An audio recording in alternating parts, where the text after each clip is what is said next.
the best. Yes! Parish. Yes! Totoo man po, I'm very proud to be part of this Bicari Balipo. When we have a gathering, kami yung pinakamaagal dumarating. Pareho yung uniform. Kami yung 100% attendance. Sa Bicari, hindi ko naman po sinasabi yung ibang Bicari hindi. Pero I'm very proud and very happy. We have a very positive expression of our connection, our unity. Siyempre led by our most senior, si Kuya they led us in the lot of humility. And because of this, napaka-gaan po ng unity na namin. Tandaan niyo po, isa ito sa mga pinakamalaking bigay, yung sacred tayo, 15 pati po yung mga chaplains sa Holy Rosary, may chaplains sa Holy Angel, mga deacon staff. Siguro hindi naman magagalit yung mga kapatid ko pare, sabihin ko ito, namimiss ko po sila. Kung mamimiss po ninyo, mga paris ninyo, mamimiss nyo yung parokyanin niyo, ako po mamimiss ko yung mga kapatid ko pare. Halimbawa yung kasi para ni Father Edgar Padillo, yung siya bigat foreign natin. Siya po yung umiikot, naghahatid ng mga ayuda, naghahatid ng mga letters, kahit pandemic, hindi po napapagod siya. Puro siya sa samang ko at sa mga parokya. Ako yung naging president bigat foreign, ay may kanyang sa classmate ko yan. Very talented lang, very intelligent person. Kasama ko yung vice president for finance and academics. Very good person. Walang araw na invite ko para mag-contribution. It's always there to support ako. Si Father Ching, totoo din po. Ang favorite. Kapit bahay ko yan, si Father Ching. Minsan, nilalagnat ako. Sabi niya, Deo, ito naman misa ako na mag-misa niya. Lalagyan kaya yata, baka nagka-COVID ka. Kasi nag-misa, hindi pala yung natin-COVID.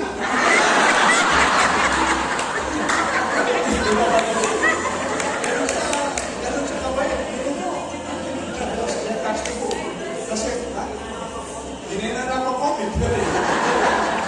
And nung Saturday po, nung Biyernes Santo, na-hospital ako. Kaya may kukukitan namin. Station of the Cross. 9 kilometers na bayan nga. Alam mo kaya, kasi ko lalaman. Bilang nagtumugal lang, may sakit ko, pangabegi, hindi na solusyon. Hanggang Sabado de Gloria, Sabado yung Easter Sunday, Easter Vigil, wala akong makitang pare. Nag-volunteer po si Father Beck, para paano nga. Nag-volunteer po siya po, kasi nakapunta po ako sa Medical City. Palagay ko po, hindi kaya sinuli Bebe, hindi nung Sabado. And of course, to our brother priest, sana ko. Mag-second correction ko ako. And to our young priest na din, ito na nakapari. Lalo ni Father Jonathan, masikit ka man, pero po ang chuyo pa na yung mag-camera po pa updated na yung finances.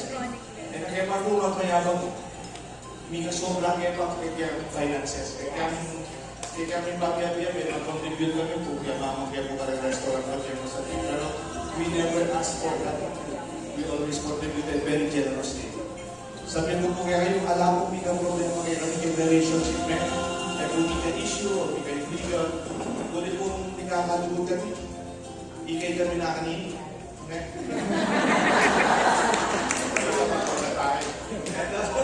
And I hope, I pray that all my brothers, wherever we may be aside, we give the best of us as we were inspired by this relationship.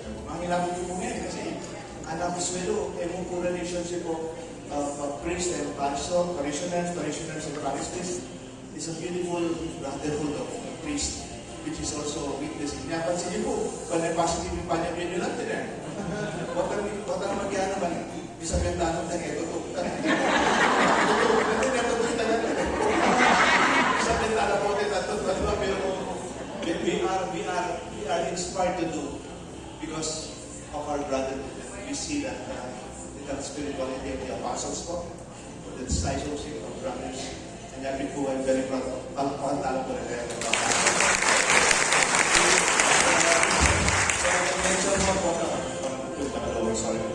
Thank you.